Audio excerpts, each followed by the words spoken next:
The blood had soaked through Grace Abbott's dress 3 hours before the cowboy found her lying face down in the desert scrub, her fingers still clutching the reins of her dead horse. Dylan Grant had been tracking a group of cattle rustlers when he spotted the buzzards circling, and what he discovered made his stomach turn. The young woman was barely breathing, her lips cracked and bleeding from the sun, and when he carefully rolled her onto her side, he saw the dark stain spreading across her back. Someone had shot her and left her to die in the New Mexico Badlands, and by the look of the congealed blood, it had happened at dawn. He knelt beside her, his calloused hands surprisingly gentle as he checked for a pulse. It was there, faint but steady, beating against his fingertips like a promise she was not ready to give up. Dylan was 30 years old, had seen men die in a dozen different ways, but something about this woman stirred something protective in his chest that he had not felt in years. Her auburn hair was matted with dust and blood, but even in her current state, he could see she was beautiful in a way that had nothing to do with vanity, and everything to do with the fierce set of her jaw, the determined angle of her cheekbones. "I got you," he whispered, though she could not hear him. "I got you now." Dylan knew moving her was dangerous, but leaving her would be death. The nearest town was White Oaks, 15 miles southeast, and the only surgeon worth trusting was Doc Emerson, who had studied back east before the war drove him west. Dylan's horse, a sturdy buckskin named Ranger, stood nearby, ears pricked forward with concern. The cowboy worked quickly, fashioning a makeshift bandage from his spare shirt to slow the bleeding, though he could tell the bullet was still inside her. He could feel it when his fingers explored the wound as gently as possible, a hard knot of lead lodged somewhere near her spine. Moving it wrong could paralyze her or worse. He lifted Grace with extreme care, cradling her against his chest as he mounted Ranger. The horse sensed the urgency and stood perfectly still while Dylan arranged the unconscious woman across his lap, her head resting against his shoulder. Every muscle in his body tensed as he urged Ranger into the slowest, most careful walk he had ever demanded of the animal. Each step had to be measured, each movement calculated to avoid jostling the bullet that sat so close to her spine. The sun beat down mercilessly as they began the long journey to White Oaks. Dylan kept one arm wrapped firmly around Grace's waist, holding her steady, while his other hand managed the reins. He talked to her constantly, even though she could not hear him, because somehow it felt important to fill the silence with words. He told her about the ranch he worked on, about the dreams he had of owning his own spread someday, about the letter from his sister back in Kansas that he had not answered yet. He told her she was going to make it, that she was strong, that he could feel her fighting even in unconsciousness. 2 hours into the ride, Grace stirred. Her eyelids fluttered and a small moan escaped her lips. Dylan immediately pulled Ranger to a stop, his heart hammering. "Easy now," he said softly. "Do not move too much. You have been shot and the bullet is still in there. We are heading to a doctor." Her eyes opened fully then, green as spring grass, clouded with pain and confusion. She tried to speak, but her throat was too dry. Dylan reached for his canteen and carefully tipped a few drops of water between her cracked lips. "Small sips," he instructed. "That is it." "Who?" she managed, her voice barely a whisper. "Name's Dylan Grant. Found you in the desert. Can you tell me what happened?" Grace's eyes filled with tears, and Dylan felt something crack open in his chest at the sight. "3 men," she whispered, "attacked our wagon, my father. They killed my father." "I am sorry," Dylan said, and he meant it with every fiber of his being.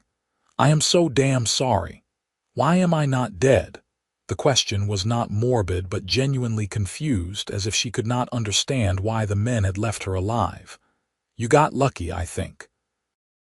Maybe they thought you were already gone, or maybe something scared them off. Dylan adjusted his hold on her slightly. What is your name, Grace? Grace Abbott. Well, Grace Abbott, I am going to get you to White Oaks. There is a surgeon there, best one in the territory.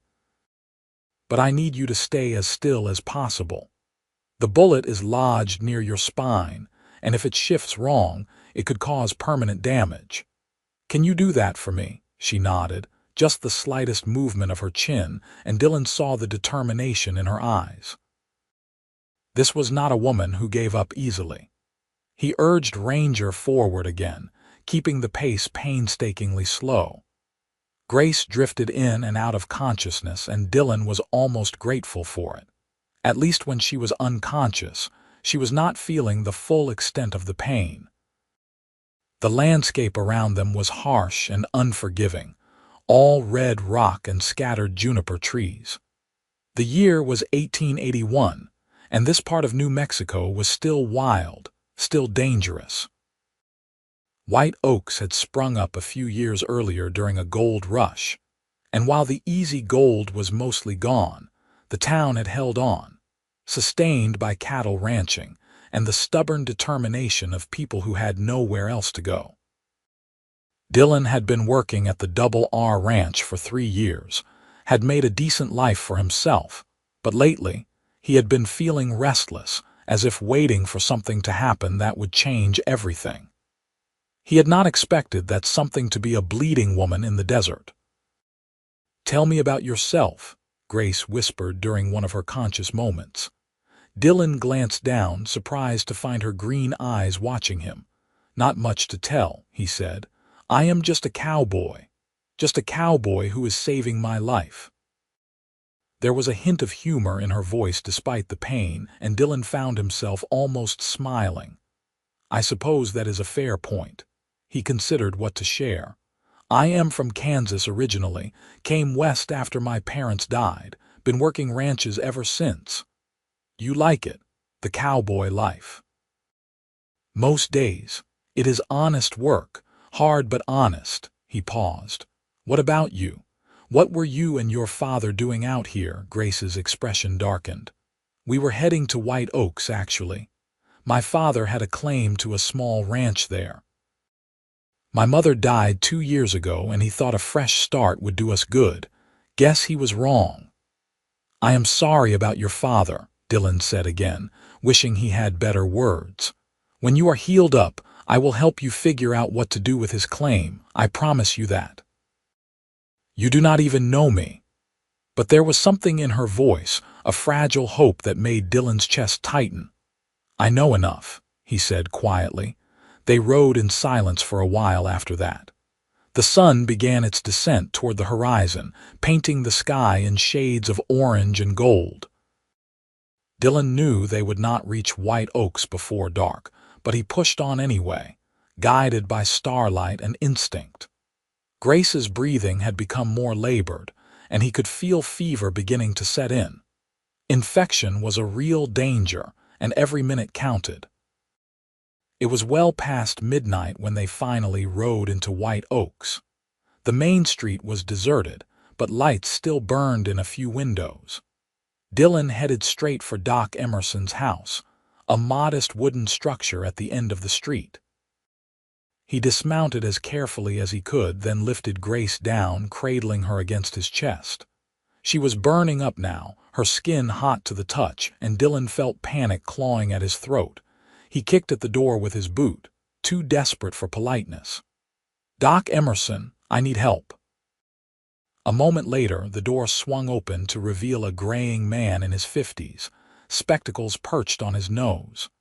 Dr. Samuel Emerson took one look at Grace and immediately stepped aside. "Bring her in, quickly." Dylan carried her through to a back room that served as the doctor's surgery. The smell of carbolic acid and whiskey hung heavy in the air. Doc Emerson was already rolling up his sleeves, lighting more lamps to illuminate the space. "Put her on the table, face down. Gently now." The doctor's voice was calm and authoritative, the voice of a man who had seen everything and could be rattled by nothing. Dylan laid Grace down with infinite care, his hands reluctant to leave her. She was conscious again, her eyes wide with fear and pain. "I am right here," Dylan said, moving to where she could see him. He crouched down, bringing his face level with hers. "Doc Emerson is the best. He is going to take care of you. Will you stay?" Her voice was small, vulnerable in a way that made Dylan want to punch something. "I am not going anywhere," he promised.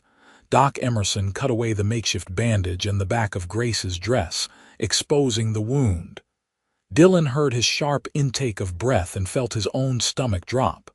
"This is bad," the doctor said quietly. "The bullet is lodged right next to her spine. I am going to have to operate, and I will not lie to you.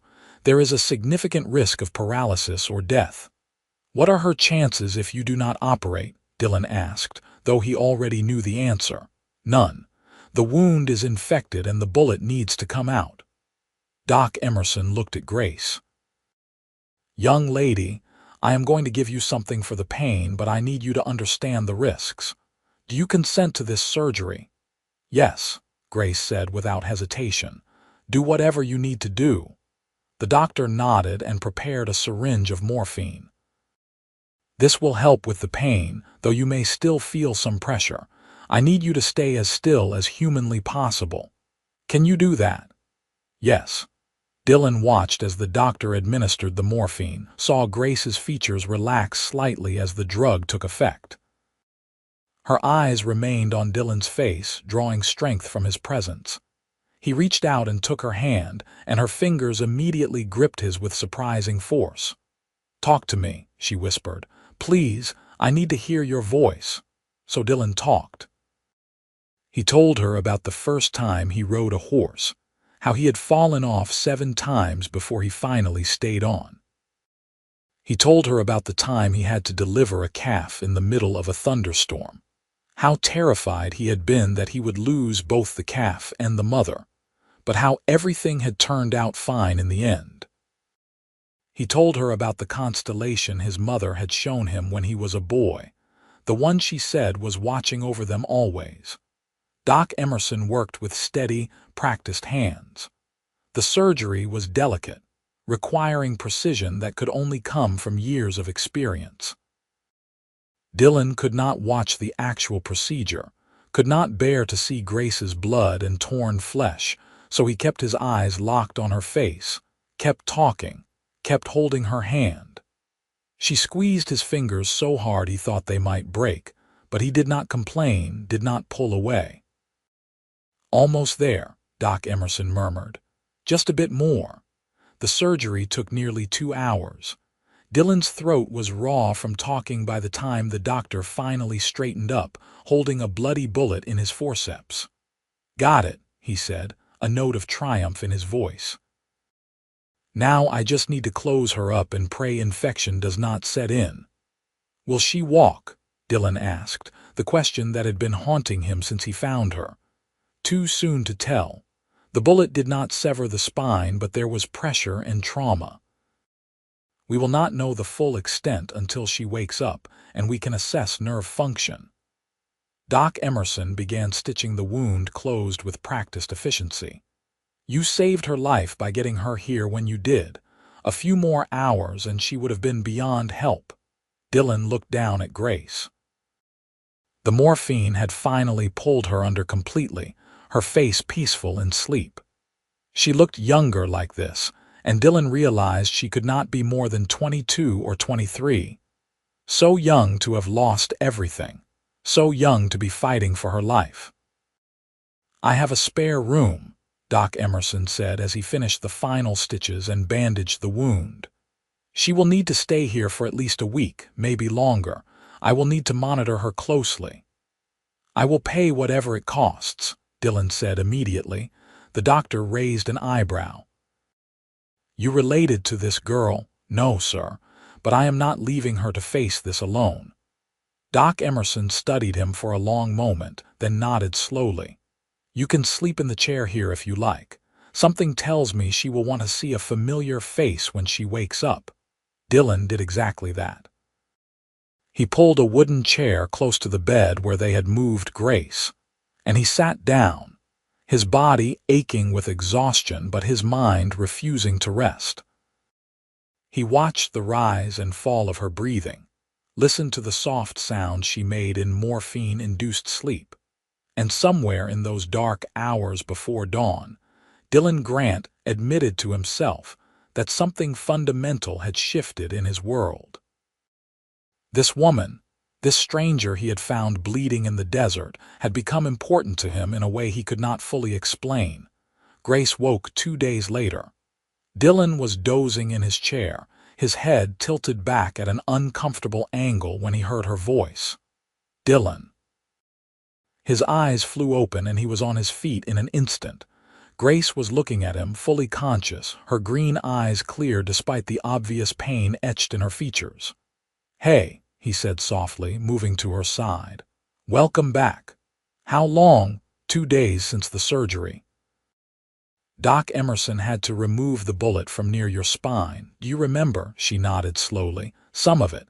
I remember you talking to me. You told me about delivering a calf in a storm." Dylan felt his face heat.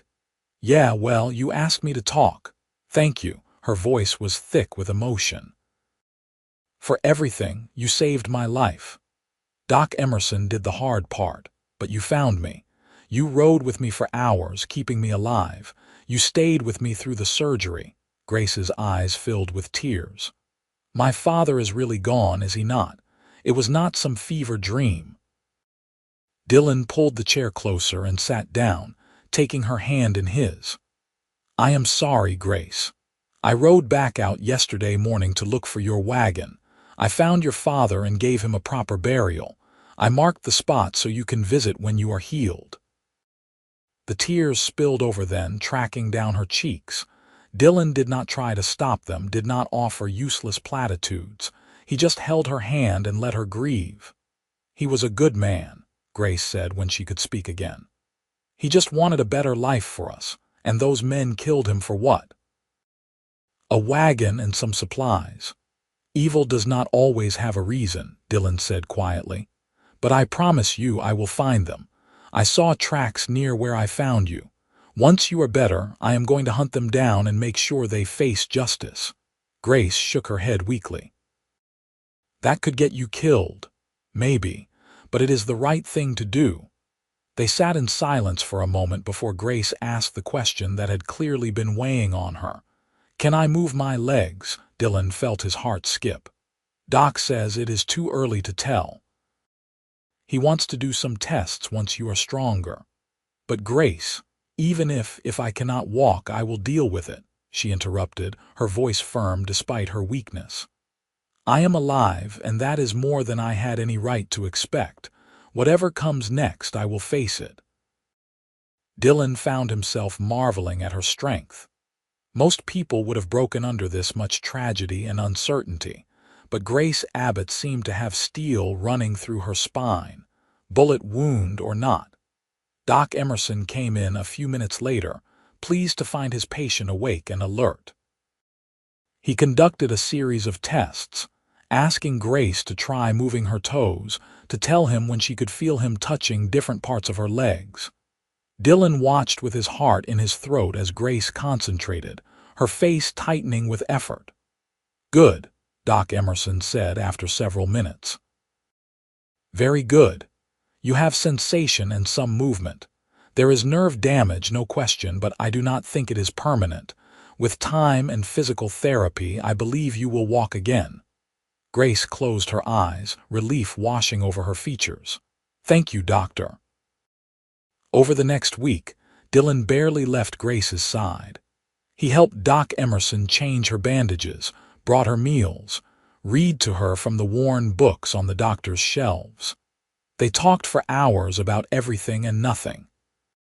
Grace told him about growing up in Missouri, about her mother's death from pneumonia, about the dreams she and her father had shared for their new life in New Mexico.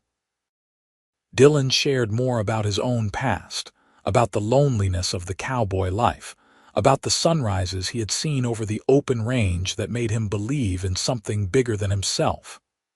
"Why did you never marry?" Grace asked one afternoon. She was sitting up now, propped against pillows, looking stronger each day. Dylan considered the question. Never found the right woman, I guess. The life I lead, it is not easy for a wife. Long hours, little pay, always moving from ranch to ranch. But you want to settle down someday. Have your own place. That is the dream, he admitted. A piece of land I can call mine, some cattle, maybe horses. A house with a porch where I can sit and watch the sunset without having to worry about riding out again at dawn. Grace smiled. That sounds nice. What about you? Dylan asked. You ever been married? Engaged? No. There was a boy back in Missouri, but he made it clear he expected a wife who would be content staying home and never having an opinion about anything. I ended that quickly. Dylan laughed. I cannot imagine you ever being content to keep quiet. Is that a bad thing? She raised an eyebrow, challenging him. Not at all, Dylan said seriously. I like that you speak your mind. It is refreshing. Something passed between them then, a charge in the air that had nothing to do with friendship and everything to do with attraction. Dylan felt it, knew Grace felt it too by the way her cheeks flushed. But he did not act on it. She was still healing, still vulnerable. Whatever this was between them, it deserved time to develop properly. By the second week, Grace was able to stand with assistance, taking tentative steps while Dylan supported her weight. The first time she walked from the bed to the chair, she cried with joy, and Dylan found his own eyes suspiciously wet. Her progress was remarkable, defying Doc Emerson's cautious predictions. You are a fighter, the doctor told her with genuine admiration. I have seen strong men give up with less injury than you suffered. You have something special in you, Miss Abbott, but progress brought new challenges. Grace had nowhere to go, no family left, and her father's claim to the ranch was tied up in paperwork that would take months to sort out. Dylan solved the problem the only way he could think of. He went to his boss at the Double R Ranch and explained the situation. I need to take some time, Dylan told Rusty Harrison, the grizzled ranch owner. There is a woman who needs help and I aim to provide it. Rusty studied him with shrewd eyes. This woman special to you? Yes, sir, Dylan admitted. She is. Then you go help her. Your job will be here when you get back. And Dylan, if you need anything, you let me know. I owe you for saving that herd during the flood last spring. With that settled, Dylan arranged for Grace to stay at the boarding house run by Mrs. Martha Cooper, a widow who had a kind heart and a spare room. He paid for 3 months up front and made it clear that Grace was under his protection. Word spread quickly through White Oaks, as it always did in small towns.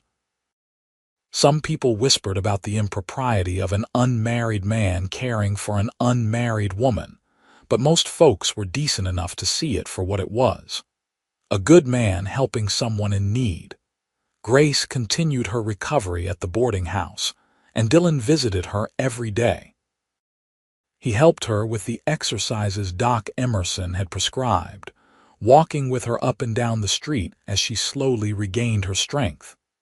They had dinner together most evenings, either at the boarding house or at the small restaurant in town.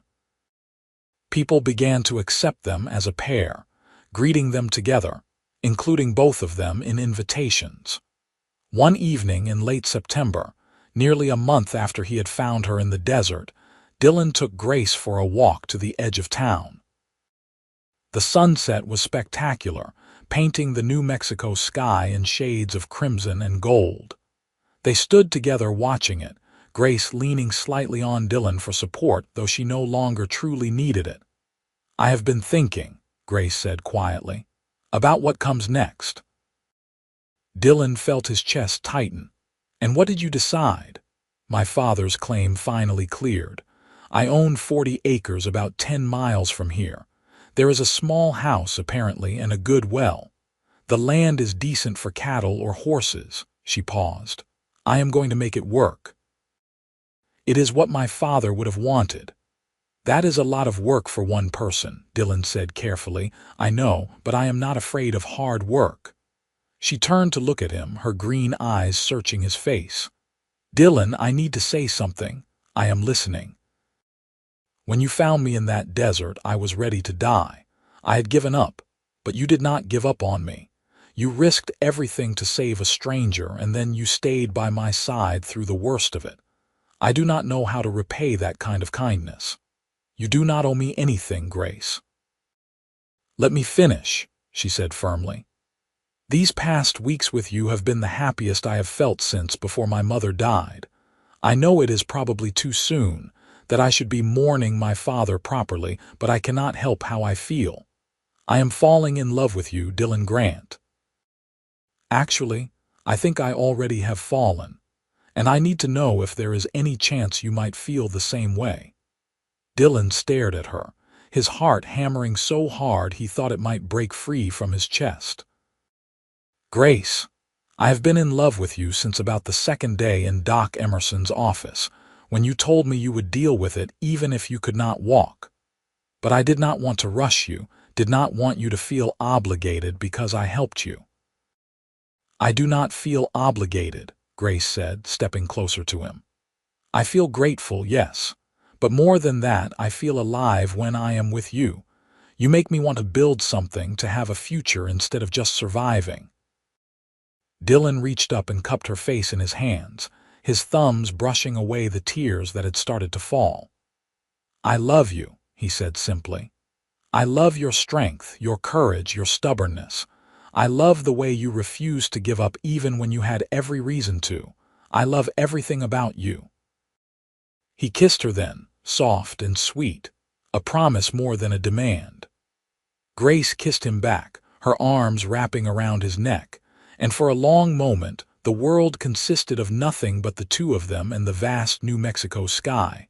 When they finally pulled apart, both of them were smiling. So what do we do now? Grace asked. Well, Dylan said, I have some money saved up. Not much, but enough to buy some starter cattle and supplies. If you would be willing to take on a partner, I would like to help you build that ranch. A partner, Grace repeated, her eyes twinkling. Is that all you want to be? Dylan laughed. I would like to be your husband if you will have me. I know it is fast and people will talk, but I am tired of waiting for someday. I want to start building our life together now. Yes, Grace said without hesitation. Yes, I will marry you. They were married 2 weeks later in the small church in White Oaks. Doc Emerson gave Grace away, and Rusty Harrison stood as Dylan's best man. Mrs. Cooper and half the town turned out for the ceremony, bringing food and gifts and good wishes. Grace wore a simple blue dress that Mrs. Cooper had helped her make, and Dylan wore his best shirt and the new vest Rusty had gifted him. When the preacher pronounced them man and wife, Dylan kissed Grace with enough passion to make some of the older ladies fan themselves, and Grace laughed against his lips, happy and free. They moved out to Grace's claim the next day, and Dylan saw immediately that there was potential. The house was small but solid, built of adobe with a good roof. The land was rough but fertile, with plenty of grass for grazing and access to water from the well and a nearby creek. It would take years of hard work to turn it into a successful ranch, but Dylan and Grace were both young and strong and determined. Those first months were difficult. They worked from dawn to dusk, repairing the house, building fences, breaking horses that Dylan bought from a rancher in Lincoln. Grace proved to be a natural with horses, gentle but firm, and soon she was training them alongside Dylan. They bought a small herd of cattle with Dylan's savings, and slowly, painfully slowly, the ranch began to take shape. Winter came harsh that year, and there were nights when Dylan worried they would not make it. But Grace never complained, never suggested they give up. She kept the fire burning, kept their spirits up, and when spring finally arrived, they both felt they had earned their place on that land. The ranch grew steadily over the next few years. They named it the Double G for both their names, and it became known as a place where you could buy well-trained horses and good cattle. Dylan's reputation as an honest rancher spread, and Grace became known for her skills with difficult horses. People came from all over the territory to buy from them, but the best part of those years was not the success of the ranch. It was the life they built together. Dylan and Grace were partners in every sense of the word, working side by side during the day and falling into each other's arms at night. They laughed together, fought occasionally like any married couple, and loved each other with an intensity that never dimmed. 3 years after their wedding, Grace told Dylan she was pregnant. He picked her up and spun her around, laughing like a boy, and she scolded him for being reckless but kissed him anyway. Their son was born on a spring morning in 1884, with Doc Emerson attending and Dylan pacing outside until Grace called for him to come meet his child. They named him Thomas William Grant, after Dylan's father and Grace's. The boy had his mother's green eyes and his father's dark hair, and from the start, he seemed to have inherited both their stubborn determination. Holding his son for the first time, Dylan felt a completeness he had never known was possible. This was what he had been waiting for, what his life had been building toward. Grace proved to be as strong a mother as she was everything else. She nursed Thomas while keeping up with the ranch work, carrying him in a sling while she worked with the gentler horses. Dylan was a devoted father, taking his turn with nighttime feedings using bottles of expressed milk, changing diapers without complaint, and singing off-key lullabies that made Grace laugh. 2 years later, they had a daughter. Emily Grace Grant came into the world screaming her displeasure, and she maintained that fierce spirit throughout her childhood. She was all fire and determination, climbing everything, following her brother everywhere, demanding to help with the horses before she could properly walk. The Double G continued to prosper. By 1890, they employed 3 ranch hands and owned over 200 head of cattle and 30 horses. The small adobe house had been expanded with a proper kitchen and 2 additional bedrooms. They had become pillars of the White Oaks community, hosting barbecues for their neighbors, contributing to the church, and helping newcomers get established. But success did not change who they were at their core. Dylan still woke early to watch the sunrise, often with Grace beside him on their porch. They still worked side by side, still laughed at each other's jokes, still looked at each other with the same love that had begun in a doctor's surgery room all those years ago. One evening, when Thomas was 8 and Emily was 6, the family sat together on that porch watching the sunset. The children were playing some elaborate game that involved pretending to be wild horses, and Dylan had his arm around Grace's shoulders, her head resting against his chest. "Do you ever think about that day?" Grace asked quietly. "When you found me?" "Sometimes," Dylan admitted. "I think about how close I came to riding a different direction, how easy it would have been to miss you entirely. We were lucky. We were blessed," Dylan corrected. "I was tracking cattle rustlers and found the love of my life instead. That is not luck. That is providence." Grace tilted her head up to look at him, and Dylan saw that her eyes were bright with emotion. "I never thanked you properly. For not just saving my life, but for giving me a life worth living, for loving me when I had nothing, for building this with me. Grace, you never had nothing. You had yourself, and that was everything." Dylan kissed her forehead softly. "You saved me just as much as I saved you. I was just drifting before, going through the motions. You gave me purpose, gave me a home, gave me a family." "Mama, Papa," Emily called out. "Look at me. I am a wild Mustang."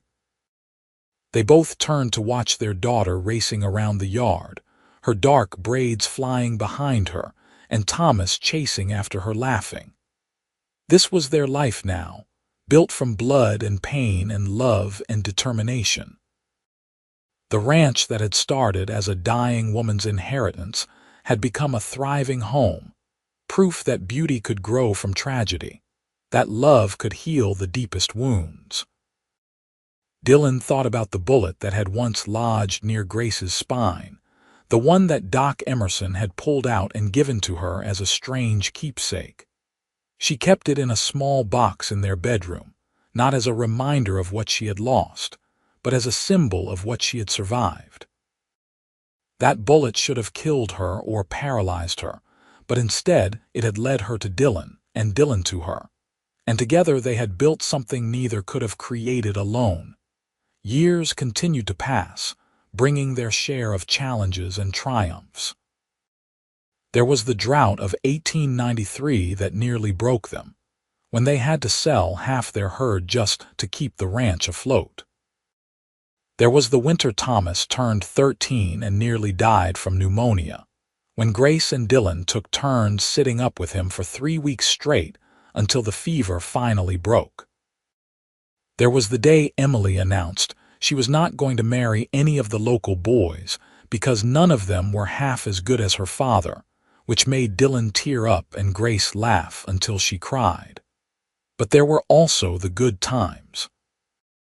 Thomas grew into a fine young man, tall and strong like his father, with a good head for business that helped expand the Double G even further.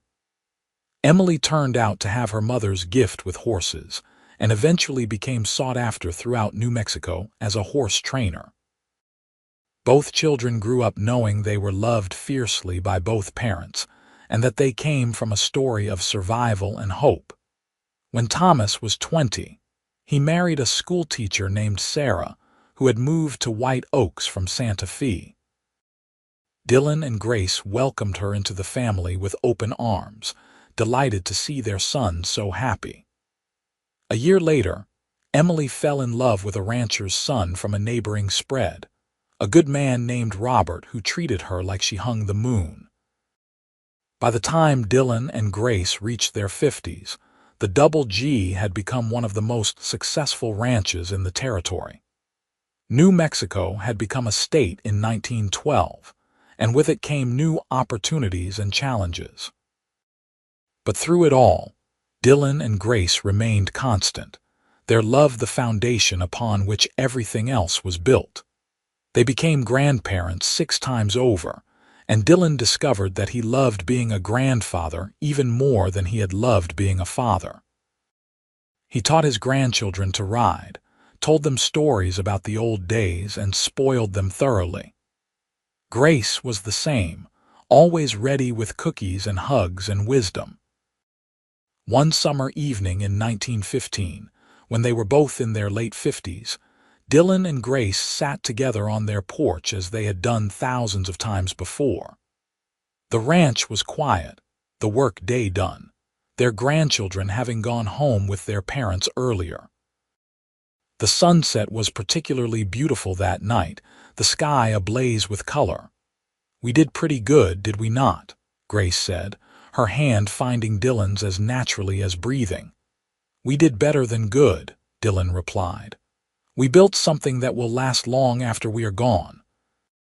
Our kids, our grandkids, they will carry on what we started." Grace nodded, then smiled. "Do you remember what you said to me? When you first found me in the desert, I said a lot of things that day. You said you had me. You said you had me now." Grace's eyes were soft with memory. "And you have had me every day since. You have held me up when I could not stand. You have believed in me when I doubted. You have loved me through everything.